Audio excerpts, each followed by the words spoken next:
¿Qué es la reforma agraria? ¿O qué son las reformas agrarias? ¿Para qué sirve? ¿Por qué se habla tanto? Bueno, tan poco en los últimos 40 o 50 años.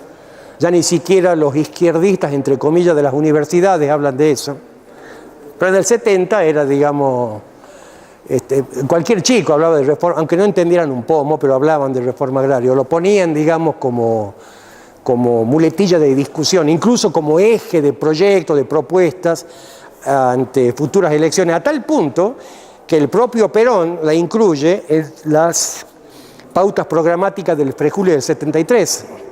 Yo les expliqué qué es eso, es un libro grandote, por ahí se lo puede llegar a conseguir, es el proyecto de país que Perón escribe, o lo ayudan, digamos, trabajaron varios expertos, hay además documentos previos del sindicalismo argentino, como por ejemplo las reuniones de Huerta Grande del 68, 69, que sirven de material de estudio para Perón y los que estaban con Perón, los que rodeaban a Perón, para escribir las pautas programáticas del Frejuli.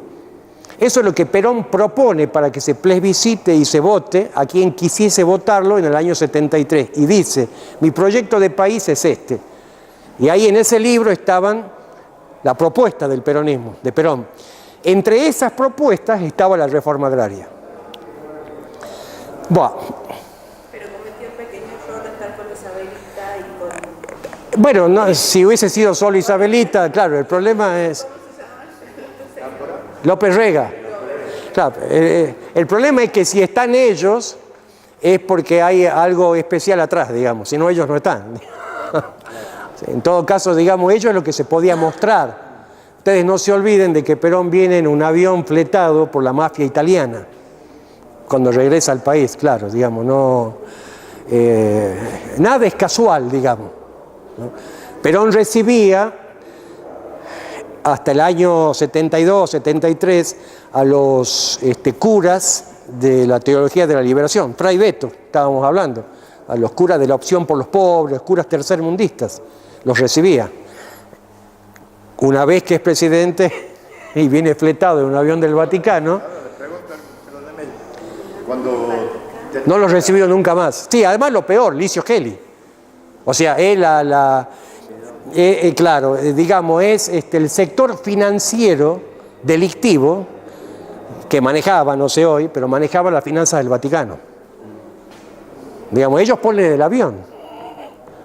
Ese avión, digamos, que se ve a Rucci con el paraguas, que él desciende, ¿conocen esa foto? Sí, sí. Bueno, ese avión es fletado, digamos, por la logia.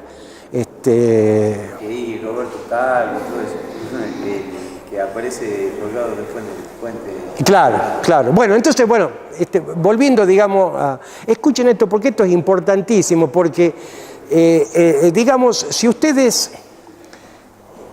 supongamos que nosotros tuviésemos hoy la posibilidad que nos encomendasen de discutir entre nosotros un proyecto de país para presentarlo a la ciudadanía porque hay elecciones dentro de un año.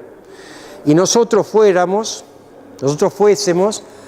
militantes de distintos espacios, digamos, pero que nos reuniera, que nos convocase, digamos, el sueño de construir la patria. Entonces, de nosotros depende, de los aportes que hagamos nosotros, de la síntesis que logremos de los acuerdos, de hacer una propuesta a la altura de lo que se espera de nosotros. Supongamos. ¿Y por qué además no hacerlo, no? Eso tendría que ser natural, normal, en cualquier reunión vecinal, en los cafés, en las universidades, discutir de esto. ¿Cuáles son las riquezas con las que nosotros contamos? Que son nuestras, pero que hoy no las manejamos, cuyos frutos no nos pertenecen, no son nuestros, se los llevan, se los roban. ¿Cuáles son? De los más importantes. Claro, recursos naturales. ¿Se acuerdan que yo les dije lo que cuesta? No sé si todos estuvieron en esa charla, pero lo que no cuesta, lo que cotiza hoy la onza de oro. ¿Cuántas onzas entran en una tonelada? La onza hoy está en $2.800, una onza de oro. ¿Cuántas onzas entran en una tonelada? ¿Y cuántos miles de toneladas se llevan por año? Es un dinero infernal. Y estamos hablando solamente de oro, que el oro se lo roban ya. Digamos, hay un caudillo riojano que pasa a la historia precisamente como un caudillo, o sea, alguien que defendía el honor y la riqueza de su lugar de origen, Varela, perdón, no es Varela, Quiroga, y el eje de su pelea con Rivadavia precisamente era el oro de Famatina. Rivadavia, empleado, espía, agente de los ingleses, quería abrirle a los ingleses, y le abrió la puerta, para que se roben el oro de Famatina, que es lo que custodiaba Quiroga, en beneficio de los riojanos. Fíjese en que desde aquel entonces que se llevan el oro. Y hasta hace 3 o 4 años, digamos, la población de Famatina alzada, pidiendo, digamos, terminar con el saqueo, y no solo con el saqueo, ya en todo caso llévese el oro, pero no nos envenenen, ¿no? Que es, digamos, la pelea que tienen, digamos, grupos que se llaman ambientalistas. En algunos casos de buena fe, y en otro caso, como los troscos, digamos, de mala fe, ¿no? Ellos dicen no a la extracción, no a la extracción. O sea, hay 800.000 millones de dólares bajo tierra y sobre la tierra estamos todos muertos de hambre. Ah, no, pero no hay que extraer. ¿Por qué? Porque eso destruye el medio ambiente, contamina el medio ambiente. Son tan estúpidos que ni siquiera piensan 2 segundos. Toda la actividad humana contamina. Toda. Nosotros en este momento estamos contaminando y no tenemos intenciones de hacerlo. Estamos planificando precisamente cómo hacer un mundo mejor, por lo menos un país mejor. Está lejos nuestro la intención de contaminar, pero lo estamos haciendo. Pero si además nosotros nos planteásemos no a la extracción porque contamina, porque deteriora el medio ambiente, porque lo viola, porque lo destruye, bueno, nos tendríamos que despedir de los ascensores, de los semáforos, de los quirófanos, donde operan a nuestros hijitos para salvarlos, de absolutamente todo, porque todo procede de la minería, todo. Los autos en los que andan los trosquitos, que van a la facultad de decir no a la extracción, no a la minería, esos autos tienen que ver con la extracción. Es una estupidez total. Ahora, que hay que hacerlo de tal manera de no destruir el ecosistema, obviamente, pero es nuestra riqueza. Sin embargo, el imperio, que es el que paga la actividad de los troscos, no tiene ningún problema en reventar todo, en extraer y llevárselo. ¿Qué otra riqueza? Ya vamos a hablar de eso, pero primero enumeremos cuáles son las riquezas, para armar un plancito entre nosotros y vamos a entregarle a alguien, digamos, ¿no? Otro, los servicios públicos. Servicios públicos es clave. ¿De quién es o cómo se genera, digamos, la energía eléctrica por la que ahora pagamos boletas, tarifas, digamos, exorbitantes? Les pregunto esto porque es increíble, más de la mitad de la población, y les diría el 70% de la población, no solo de Tafí Viejo, cree que la energía es de la empresa que nos provee. Transportadora y distribuidora. Claro, claro, pero digamos la energía como tal es nuestra, claro. Incluso el servicio que prestan estas empresas es una concesión, porque supuestamente el Estado no puede hacerse cargo porque nosotros somos demasiado tarados, inútiles. Claro. Entonces los servicios públicos, que no es solamente la luz, pongo la luz, digamos, ¿no? El gas, digamos, el servicio público de transporte, ¿no? Para no contaminar. Obviamente. Entonces ellos pasan como los modelos de no contaminación, ¿no? Entonces aparecen todos los rubitos bonitos, lindos, ¿no? Ellos son el modelo, digamos, ¿no? Limpio, no contaminan además, ¿no? Es decir, tipo no tienen caries, ¿no? No tienen la cara desfigurada, claro, porque ahí no hay contaminación. Pero ustedes, ¿dónde hacen el proceso químico? Allá, con los indios. Claro, ¿a dónde? Argentina, que Argentina es capital creo que de Brasil, no tienen la más remota idea a dónde queda, digamos, Buenos Aires, y Buenos Aires me parece que está pegado a Cuba, no tienen ni idea de nada, digamos, ¿no? Si algo saben, lo saben por cuestiones que no tienen que ver con una vinculación, digamos, humana, ¿no? Por ejemplo, por cuestiones deportivas. Bueno, entonces, digamos, servicios públicos, los recursos naturales. Hay algo que es, bueno, por supuesto, la tierra y la riqueza que genera la tierra. Yo no hablo de bajo tierra, ¿no? Hablo de la agricultura, la ganadería. Saquen solamente, vayan pensando cuando hablemos de eso, que en nuestro país hay 43 millones de hectáreas cultivables. Eso significan no menos de 15 países de Europa juntos. Acá es solamente tierra cultivable. Midan la riqueza y la extensión de nuestro país. Obviamente, mejor que nosotros. Pero después hay otro elemento, otra riqueza, otro elemento estratégico, que es, estoy un poco delgado, se me cae el pantalón, el sistema financiero. Ustedes fíjense que los bancos, la tarea de los bancos es la usura, más o menos medida, más o menos controlada, más o menos delictiva, pero la usura, o sea, prestan dinero. Ahora, el dinero que prestan es dinero que ellos ponen, o sea, los banqueros traen todos los días, tempranito a la mañana, toneladas de dinero, así como López, y lo ponen dentro del banco para prestar dinero de ellos y ganar la comisión, que ya sería fabuloso negocio, ¿no? Con las tasas. No. Casualmente lo que charla usted, el tema de que todo rota. Claro, el dinero es el que depositamos los argentinos, no yo. Yo no tengo ni para cobrar, mucho menos para depositar en un banco, pero digamos, porque mi cuenta sueldo está siempre a cero, pero digo, es el dinero depositado por los habitantes de este país. Ahora, ¿cómo puede ser que el dinero depositado por los habitantes de este país sea usado en contra de los habitantes que depositan ese dinero, en contra de los dueños del dinero, o por lo menos con lo que rinde ese dinero no se beneficie a los dueños que son los que depositan? Y vamos a traducir los ejemplos concretos. Primero, las ganancias, porque casi todos esos bancos son filiales, las matrices están en otro lugar, Europa o los Estados Unidos.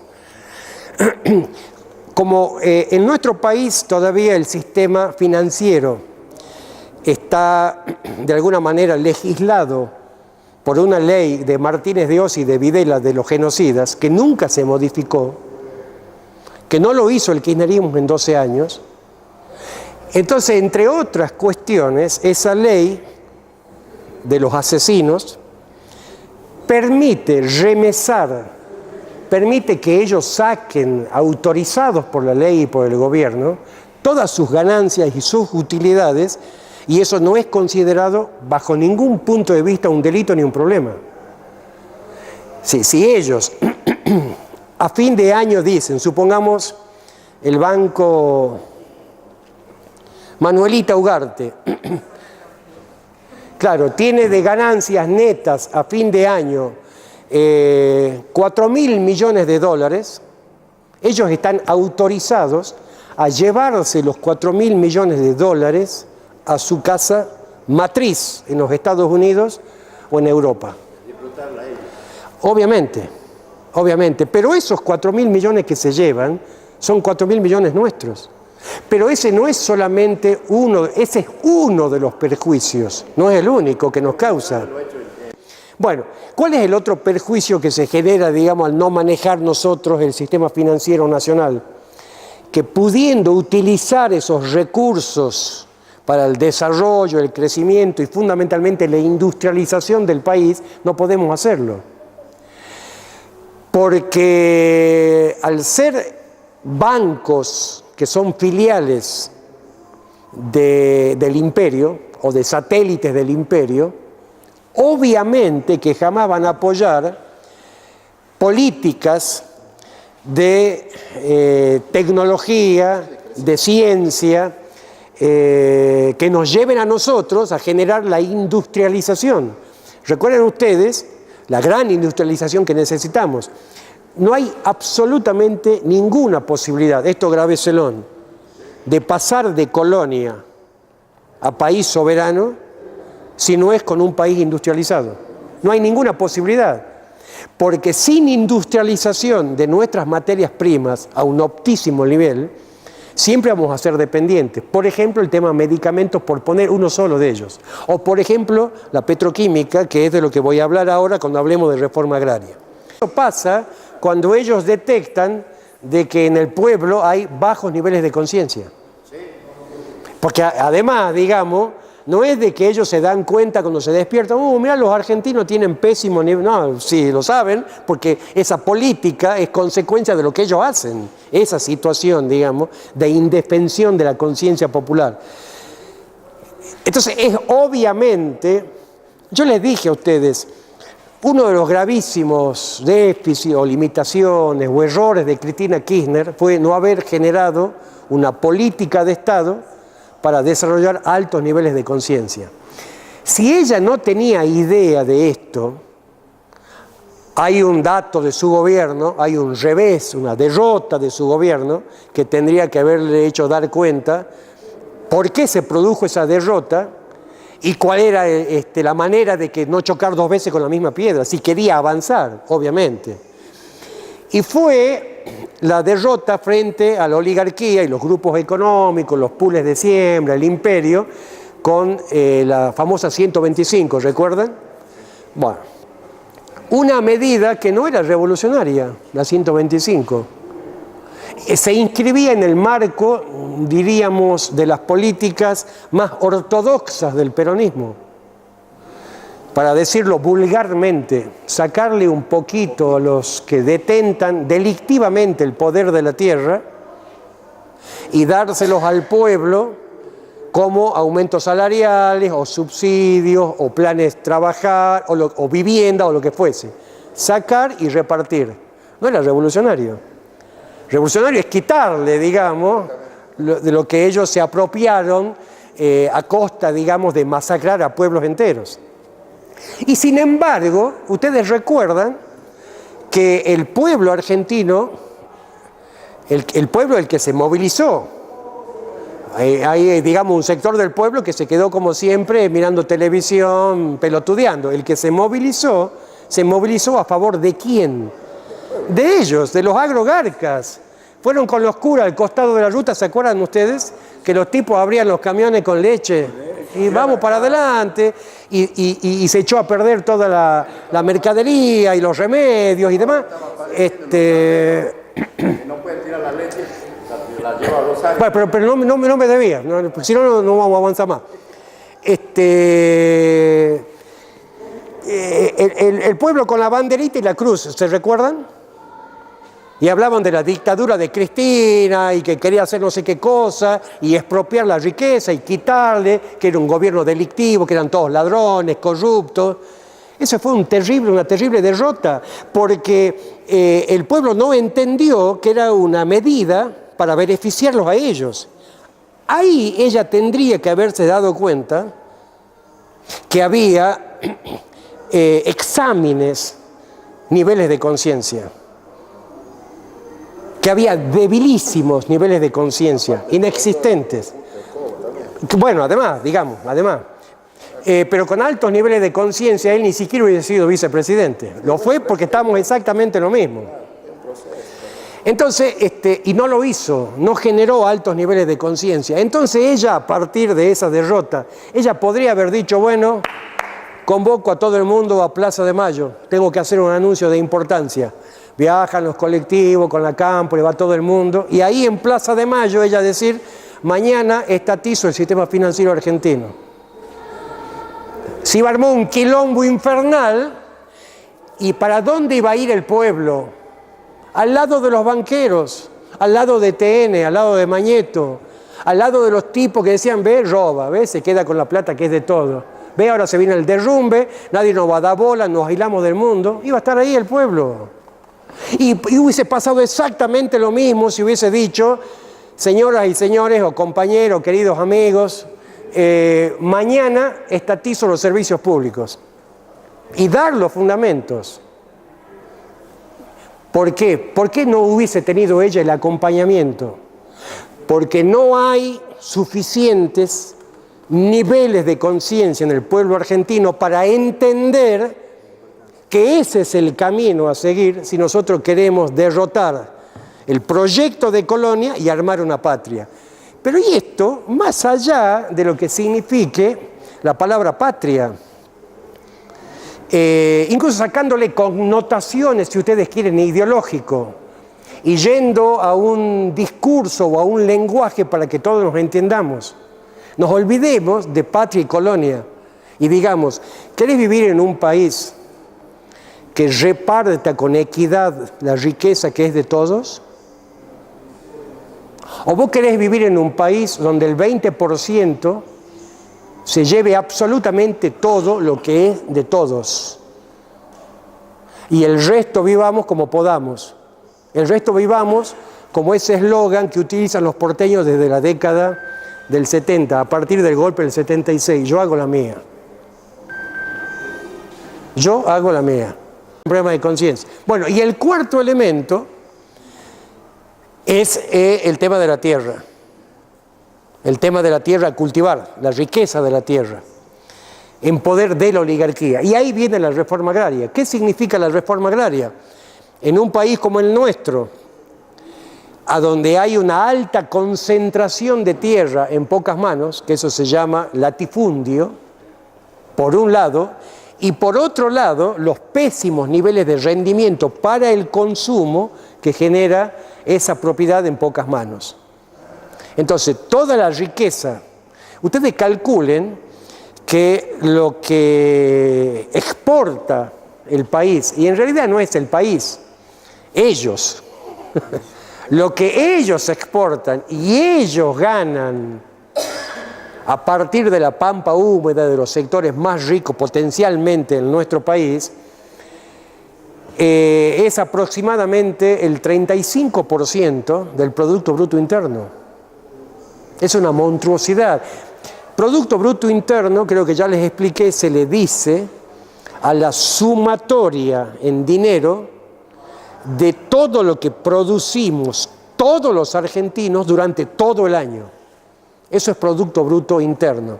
Es decir, tenemos que sumar el sueldo de todos los empleados, sean públicos o privados, y la producción de cualquier tipo, en cualquier área que se haga dentro del país. La sumatoria de todo ese dinero se llama Producto Bruto Interno. Para que tengan una idea de lo que estamos hablando, más del 30% es de ellos.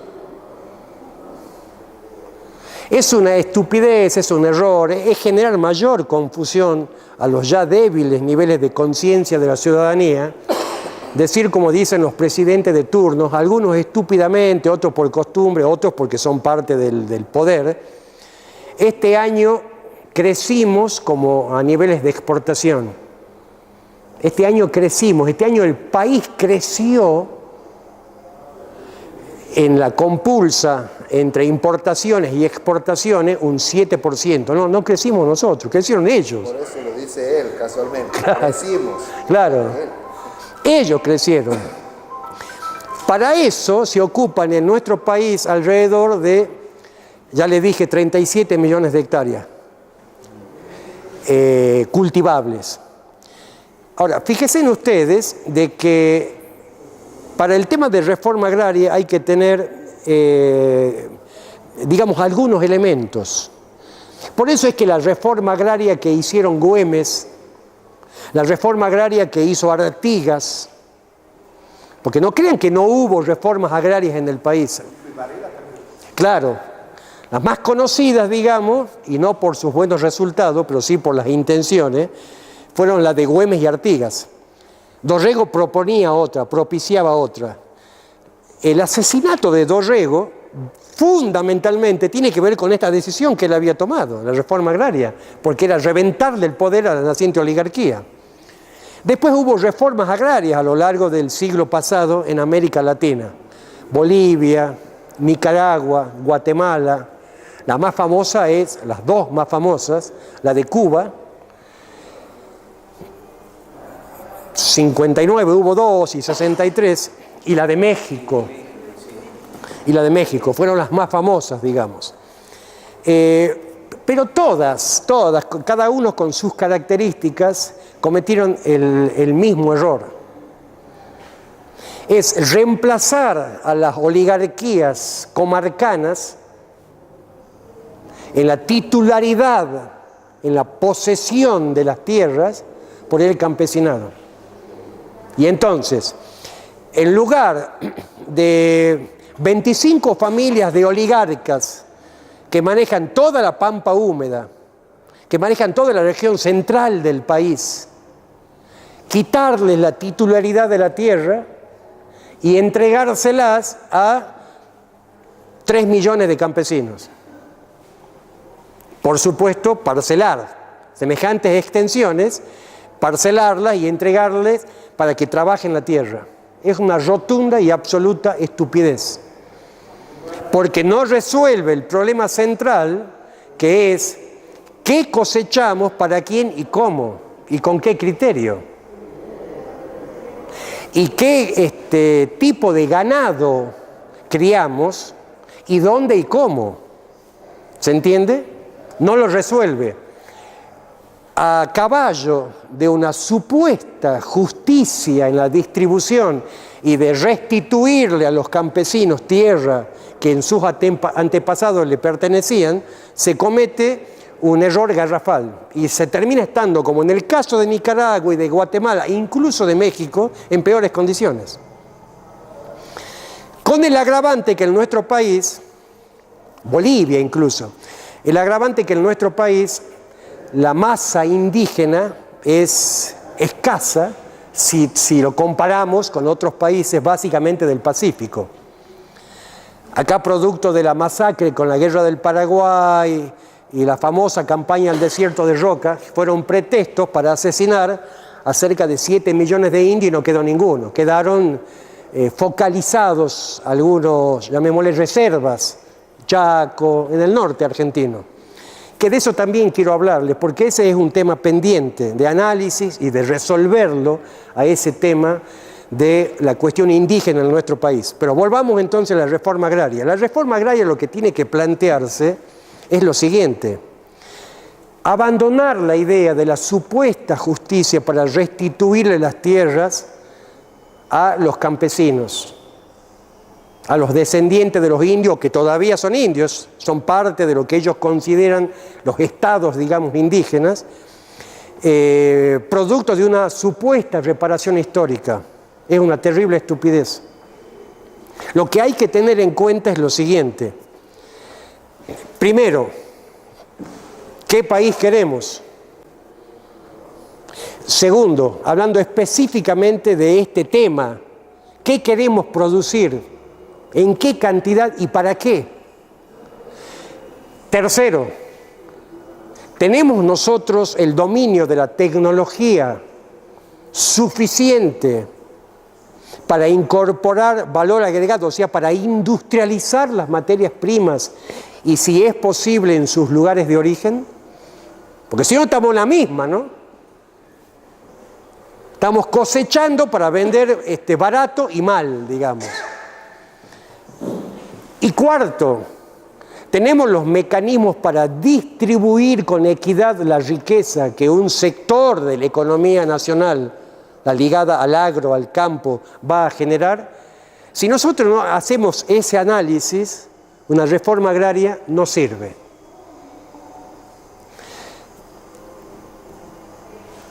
Quiero ir 2 minutos al tema. Ustedes me tienen al tanto de la hora porque yo puedo llegar a hablar 14 años seguidos y la verdad no...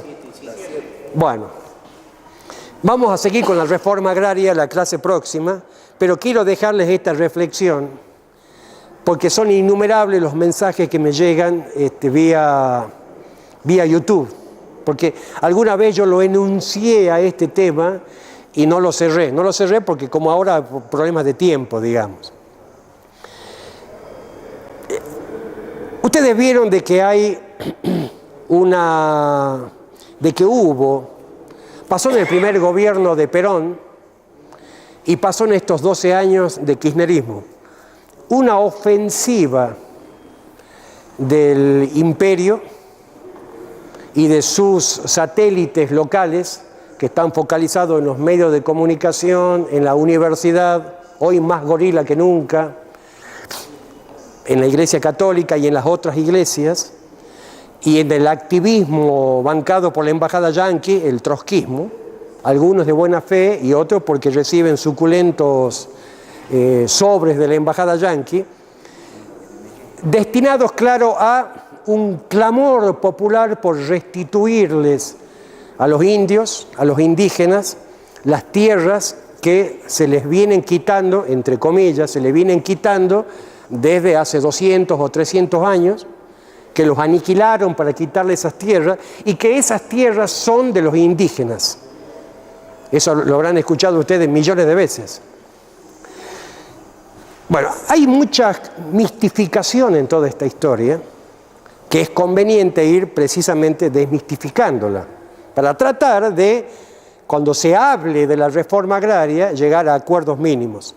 En primer lugar, los indígenas no son originarios de nada. Es verdad que llegaron primero. O sea, cuando vinieron Colón y compañía, estaban. Pero digo, porque si no se crea una vinculación, hasta esotérica diría, divina, mágica, entre el indígena y la tierra. A tal punto que hasta nosotros debiéramos considerarnos intrusos de vivir, por ejemplo, en Tafí Viejo, porque estamos pisando tierra que eran de ellos. Y de alguna manera nosotros convalidamos la masacre de sus antepasados. Es ridículo.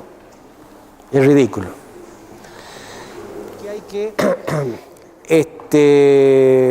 Ellos son tan víctimas, me refiero a lo que son descendientes de los indígenas, y yo lo soy. Yo no. Un gran misterio en mi familia es saber de dónde viene mi padre. Porque mi padre, él dice que era único hijo y los padres murieron cuando él nació y lo crió una tía y nunca conocimos a nadie. Perdón.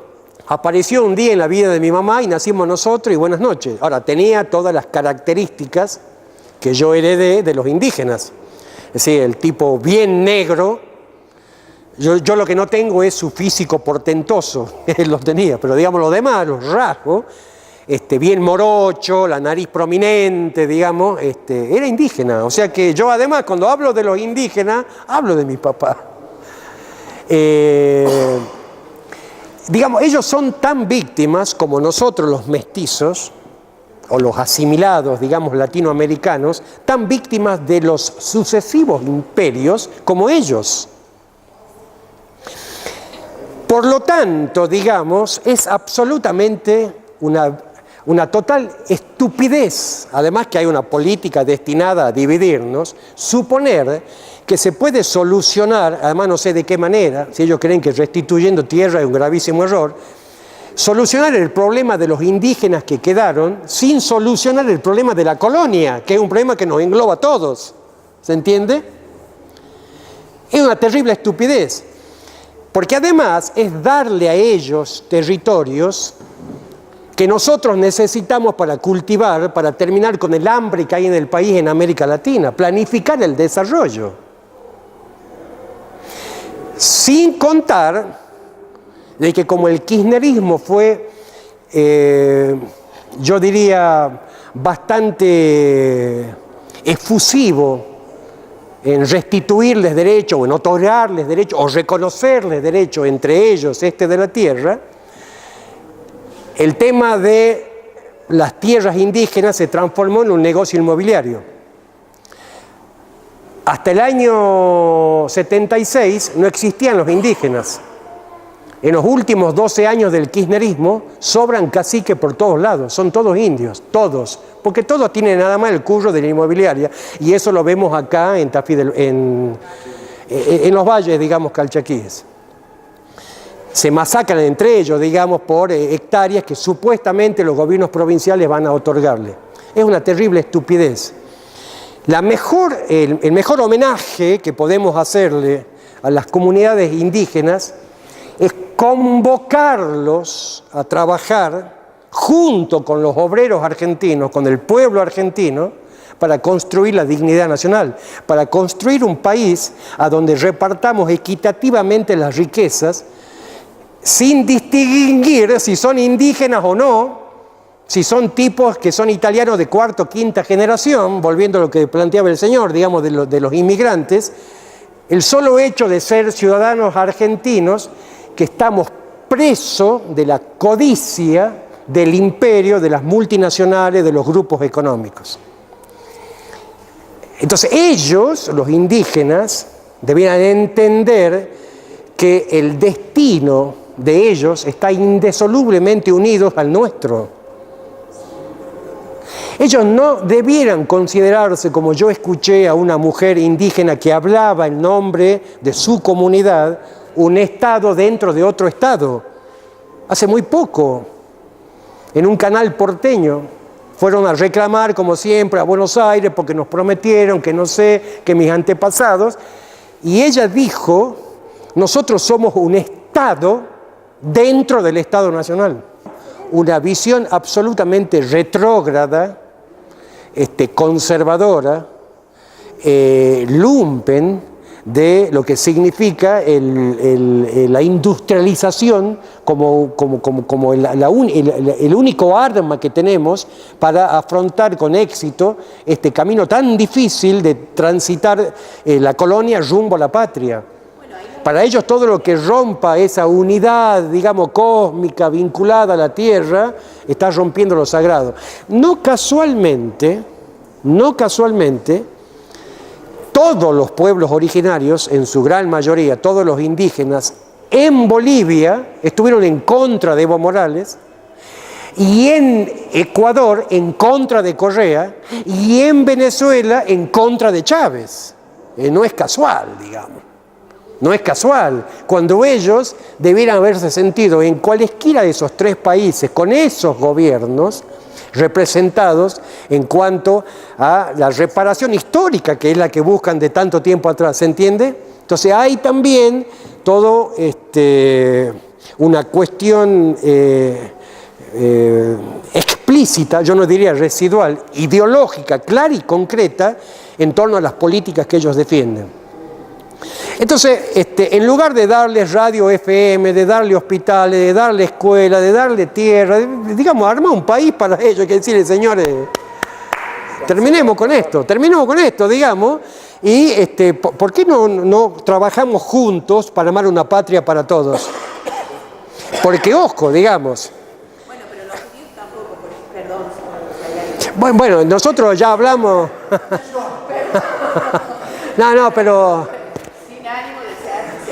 Pero este es otro tema que yo lo enuncié solamente hace 2 o 3 clases y que yo prometo que va a ser tema de la próxima clase el jueves que viene, que es el tema de la inmigración. Pasa que yo estaba dejándolo para cuando avancemos con Mitre, Sarmiento, Roca, hablar del tema de inmigración, porque está íntimamente vinculado a la apropiación de la tierra cultivable, la tierra más apta para el desarrollo agrícola en nuestro país por parte de la oligarquía. Eso jamás se podría haber hecho sin la inmigración. Por eso es que solamente dije, si bien es cierto que la inmigración jugó un rol importante en lo económico, aportaron desde la economía al trabajo, al desarrollo, desde lo cultural fue absolutamente negativo porque armaron guetos. Y guetos obviamente son superiores al indio. O sea, digamos, un italiano, aunque sea de segunda o cuarta generación, o un español, o un francés, un turco, ni hablemos, digamos, de los judíos que son mucho más cerrados, para ellos yo soy un gil de cuarta, por el solo hecho de ser moreno, de ser, digamos, producto de la latinidad. Desde esa perspectiva, todavía hoy juegan un rol absolutamente negativo, ¿no? Hoy. Pero bueno, entonces, ¿cómo evitamos nosotros? Porque decimos, en base a mejorar un país, industrializarlo, si nosotros no lo estamos avasallando, también su forma de ser. Bueno, pero es que sin perjudicarlo a él. Bueno, pero por eso. Es que lo que hay que hacer es toda una tarea, casualmente, de generar conciencia entre ellos, y darse cuenta que nosotros estamos hablando precisamente de industrializarlo al país y salir de las cavernas. Ellos pretenden seguir, digamos, esa vida que tenían hace 300 años, por respeto a sus tradiciones. Es una total estupidez, pero además juega en contra de ellos, ¿no? Que le diga algo, mayoría. No, por eso. Entonces tengan en cuenta que para la reforma agraria entonces tienen que tener en cuenta qué producimos, cómo producimos, hasta dónde producimos, porque entre otras cuestiones no es solo la tierra, ¿no? Son los agroquímicos, son los agrotóxicos, son las semillas. ¿Cómo puede ser que en un país como el nuestro, donde el 32-35% del Producto Bruto Interno salga de la tierra, y no haya una industria química que sea nacional? No digo del Estado, nacional. Y entonces las semillas que están manipuladas genéticamente, los transgénicos, los agrotóxicos, son todas de multinacionales. Pero entonces, digamos, nosotros tenemos que decir, reforma agraria, bueno, a ver, ¿cuál es la tierra? ¿Qué hace Y se ha perdido el patrimonio genético de las semillas, creo, en los años 90, que se desarrollaban en el país. Claro, bueno, ni hablemos del desmonte, que están haciendo pelota a la tierra, ya llegando, digamos, hasta Tucumán. Pero digo, quedaron cosas pendientes. Si no es el campesinado, que nosotros en Bolivia pues llegaron al extremo, digamos, de la locura de esto de pretender reparar históricamente el daño causado a los campesinos y a los indígenas, que como no alcanzaba para todos, Bolivia es Bolivia, digamos, Bolivia debe ser la extensión de Tucumán, ya lo que repartían eran, digamos, como los que son jardines para nosotros. No había más, digamos, para repartir, entre tanto para que cultiven. ¿Qué puede salir de eso? Ni siquiera para que se mantengan los que viven en esa casa. ¿Qué puede salir? Es una terrible estupidez. Por lo que además, las únicas reformas agrarias que funcionaron en el mundo son las que se hicieron a partir del Estado. El Estado. Y todos los que trabajan en cada una de las tierras que se empiezan a cultivar son empleados del Estado. Obviamente con categorías. Un ingeniero tiene, bueno, como pasa hoy, digamos. No estoy hablando de la colectivización, estoy hablando de un orden, de una estructura, para que veamos los beneficios todos y no 20 empresas, ¿se entiende? Pero para eso hace falta mayores niveles de conciencia. Bueno, les agradezco como siempre. El jueves que viene espero contar otra vez con la presencia de ustedes. Y vamos a hablar de reforma agraria, vamos a seguir con la historia, vamos lentamente a entrar a Rosa, que es otro personaje, digamos, fabuloso, en el triple sentido del término de fabuloso. Y ahí ya es propicio empezar a hablar de la inmigración.